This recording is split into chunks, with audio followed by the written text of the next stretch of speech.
Van Loggerenberg uthi akulona iqiniso ukuthi uMkhwebane wehluleka ukumthola ngesikhathi yenza uphenyo ngethimba lezingede kwaSARS. Embikweni wakhe uMkhwebane wathola ukuthi wabe ngungqongqoshe wezemali uPravin Gordhan kanye nezikhulu zeSARS basungula ithimba leingede elingekho emthethweni ngo-2007, kepha inkantolo ephakeme yawuchitha lo mbiko yayalela uMkhwebane ukuba akhokhe ingxenye yezindleko zecala.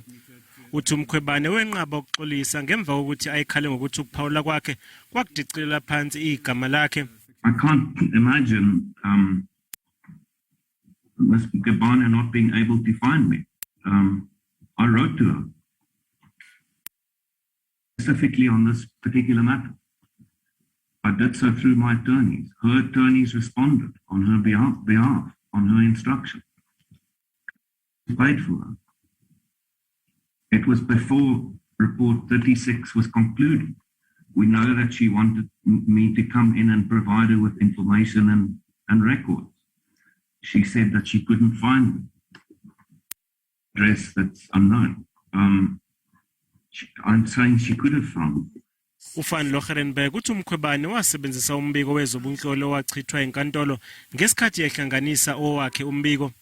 Embikweni wakhe uMkhwebane wathi ingqala sizinda yezobunhloli eyayisetshenziswa ithimba lezingede leSARS kufanele ibuyiswe.